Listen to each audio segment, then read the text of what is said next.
Hello and welcome. In this video, we're going to talk about the natural base e. E is a number just like pi is a number, so we're going to talk about how e is a number and where it comes from. We're going to talk about how to use properties of exponents with e, with the number e. We're going to talk about how e shows up in growth and decay models and what that looks like graphically and how that applies to word problems and problems involving interest. So let's go ahead and jump right in. So a long time ago, when you were exploring the relationship between a circle, the distance around a circle, and the distance across a circle, the circumference and the diameter, you hopefully learned that if you divided those two values, you always came up with the same number. So we often talk about how the circumference of a circle is pi times the diameter, but that really comes from always comparing the circumference of the circle to its diameter. Every circle, if you take the circumference and you divide it by the diameter, you get pi. And that's a unique relationship that was found out a long time ago. Another unique number that just exists naturally in the world, just like pi, is the number e. The history of math talks about all these different types of special numbers, pi and e and the imaginary number I, which we've talked about in this class. But what we're going to do in this lesson is we're going to focus on the natural base e. And that's going to come into this lesson because we've been talking about compound interest. So here's our compound interest formula, and what we're really doing when we're exploring this idea is saying, what happens as our x is growing and the top is staying constant? And that's where this number e comes from. So if you're with me in class, we're going to watch a short clip that explains this relationship in a different way, which is awesome, but really the idea stems from looking at this formula and looking at this relationship between n as it gets larger and larger and larger. And as it gets larger and larger, 1 plus 1 over that value to that power. So if we look at 1 and then 2 and then 3 and then 4, as we approach infinity, as we get to 10 million, 100 million, a billion, as that number grows, this whole thing is approaching this number, e, which is 2.718, etc. So this table is showing what happens if you take the number 10 and you plug it in for x and you raise it to different powers. And again, you can see it's getting closer to that value. So the biggest takeaway, the most important thing, the number e is approximately 2.7. So that's a way to think about it. Just like we think about pi as approximately 3.14, e is approximately 2.718. Now, let's talk about how if e is just a number, we can still deal with exponential properties the same way we have in the past. So remembering that e is just some number, normally if we have some number, let's say 3 to some power, like 2, times 3 to some power, like 4, we could combine those and say that this is 3 to the 6th, and we could actually figure out what 3 to the 6th is, which is 729, and we could simplify this all the way. But the properties of adding these two things together to get this, those properties apply when we have a base that's a number and when we have a base that's a variable.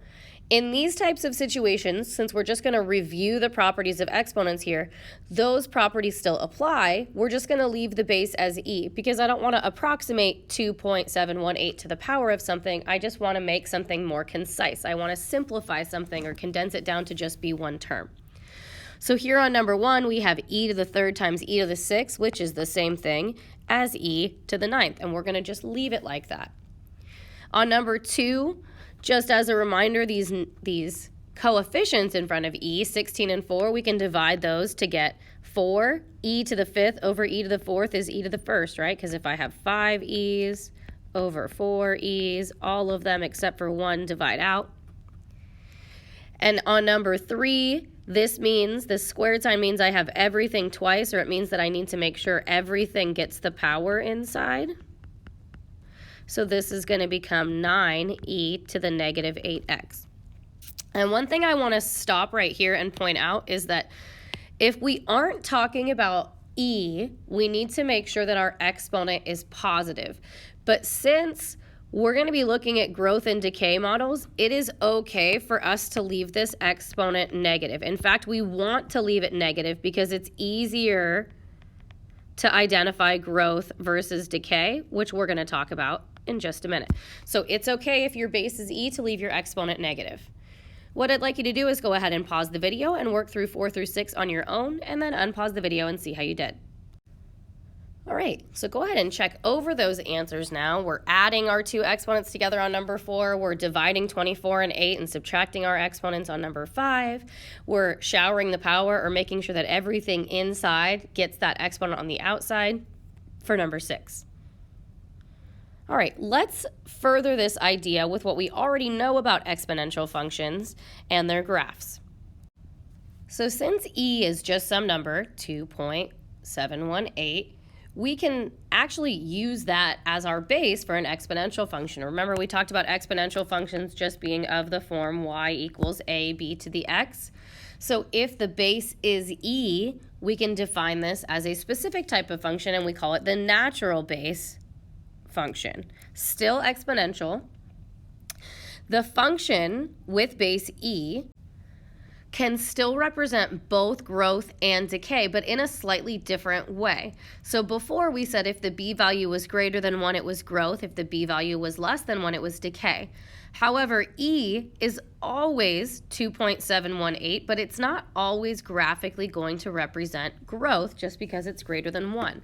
So here's how you can identify if an exponential function with a natural base e, how it is growth or decay. So it will be growth basically if the exponent is positive. So here we have y equals e to the x, meaning there's like, if you think about this as a little r value, that r value is 1, which means it's positive. That will represent exponential growth. If there's a negative up in that exponent, that means that we're talking about exponential decay. And if you think about this, what does that negative in the exponent do? Transformation-wise, the negative with the x is a horizontal change. That's a reflection over the y-axis, which makes sense. If my graph normally goes up this way, that would be growth. If I'm reflecting across the y-axis, now it's going down this way, which would be decay. So hopefully this makes fundamental sense based on what we already know about transformations. So for these 3 examples below, we're simply going to look at what's in the exponent with x. If the number in the exponent with x, so we're going to call that number r, if r is greater than 0, it's growth. If r is less than 0, it's decay. So it doesn't matter that there's a 1/2 or a 4 here. All that matters is what is happening in the exponent. So on number 7, the only thing in the exponent is x. That means that r is 1. Well, 1 is greater than 0, so this is representing exponential growth. On number 8, r, what is in the exponent with x, is a -1. -1 is less than 0, so this is representing decay. For number 9, r is 2, that's greater than 1, so this is representing growth. So I'm going to give you one more example down here to just add to see how you're doing. Y equals 2e to the 2/3 x. So I want you to pause the video and ask yourself if this is exponential growth or decay, and then unpause the video and see how you did. Well, here r is 2/3, which is positive. Since it's positive, that means that we're talking about exponential growth. So now that we know a little bit about how the graph of e behaves, and we will focus on graphic in a different section, now that we know a little bit about how e works, let's tie it back to that initial idea of compound interest. So here again is our compound interest formula, where n represents the number of times per year that it's compounded. So monthly would be 12, daily would be 365, annually would be 1. But what happens if it's compounded so often that it basically is like it's constantly being compounded, or as we go to infinity? That is what continuously compounded interest is. And as we talked about, e is what happens to this number as it goes to infinity. It becomes 2.718. So continuously compounded interest is this formula, a equals pe to the rt, where e is the number e. This is a formula that you're going to need to know. I remember it as PERT, pe to the rt. So in order to use this formula, you need the principal amount, P, the part that you start with. So how much was originally put into an account. You need R, the rate, expressed as a decimal. And then you can write the model, and then you can evaluate the model at different T values, just as we did in the previous lesson. So number 10, you and your friend each have accounts that earn an annual interest that is compounded continuously. So over here is my friend's account. They're going to tell me about my account. Balance A in dollars of your account can be modeled using this model here. I can tell that this is continuously compounded interest because I have a base E. The graph shows the balance of your friend's account over time.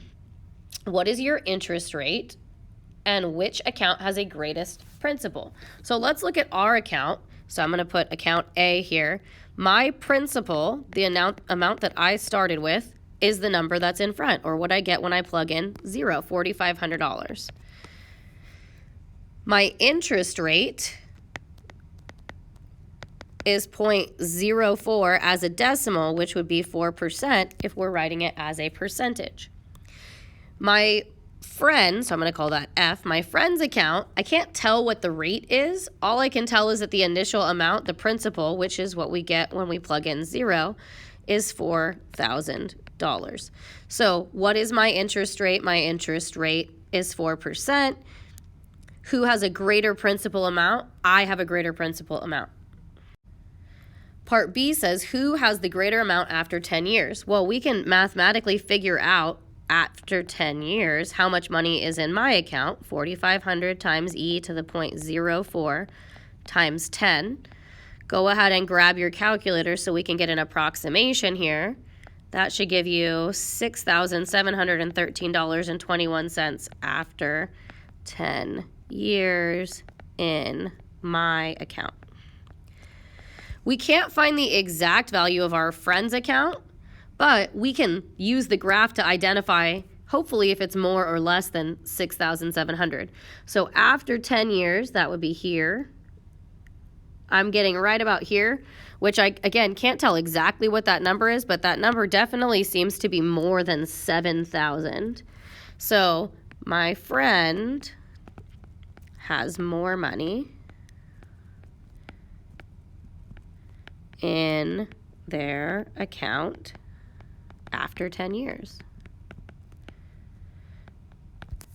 Which probably means they also have a higher interest rate. If I put more money in originally and they have more money after 10 years, that probably means that their interest rate is a little bit higher. I'm going to give you another really similar example, and I'm going to have you work through it on your own, and then we'll go over it together. All right, so we're going to use the same graph. It says you and your friend each have accounts that earn an annual interest compounded continuously. Use the graph from above, or I guess below now, for your friend's account. And then we're getting a new model for our account. So here's the new model for our account. The graph shows the balance of your friend's account over time. So go ahead and pause the video and answer both questions A and B on your own, and then unpause the video and see how you did. All right, hopefully you've had time to try on your own. Part A says, what is your interest rate? So my interest rate is 0.05, or 5% is my interest rate. And then it says which account has a greater principal. So my principal is $3,900. So now my friend has a higher principal, which is still $4,000. So my rate is 5% and principal is $3,900. Word problems we always like to answer in a complete sentence. My friend started with $4,000. So they initially had more money in the account.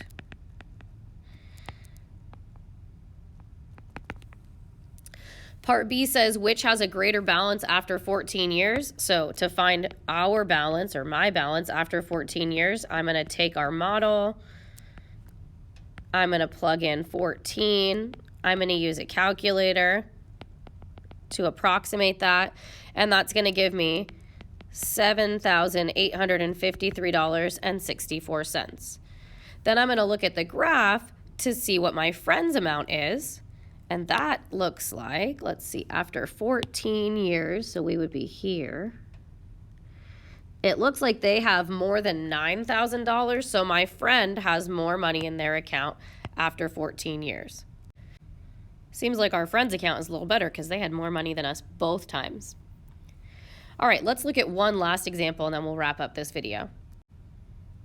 All right, you deposited $4,250 in an account that earns 5% annual interest compounded continuously. So those words are telling us that we're using PERT. Compounded continuously is telling me that I should be using A equals PE to the RT. Compare the balance after 10 years with the previous examples. So let's see who has the most money after 10 years with the previous examples. So we already know that after 10 years in our first example, so I'm going to say from number 10, at 10 years or after 10 years, the account had $6,713.21. We said from the graph, our friend, which the graph is still here, has somewhere that looks like it's a little more than 7,000. And now go ahead and pause the video and write your model and plug in 10 to figure out what your value is in this circumstance on number 12. Then unpause the video and see how you did. So here I wrote it as a model with T, and then I plugged in 10 to get my value after 10 years. So even with $4,250, which is the second highest starting amount, and an interest rate of 5%, we are still nowhere near catching up. I guess we're close, but it seems like our friend is having more money in their account than we have. So after 10 years, it seems like my friend's account is the most profitable of the three accounts. So to recap what we covered in this lesson, we talked about the natural base E, what the number E is, 2.718, and then it keeps going. We talked about how to use properties of exponents with E. We briefly looked at the graph of E, which we'll pay more attention to in a future section. We talked about identifying growth and decay from a function involving E and how we need to look at if the exponent is positive or negative, if there's a reflection or not in the y-axis. Then we tied this idea of E back to continuous or to compound interest for continuously compound interest, and we applied that in a few different word problem situations where we looked at bank accounts. So go ahead and write down any questions you have, and I look forward to supporting you on this. Thanks for listening.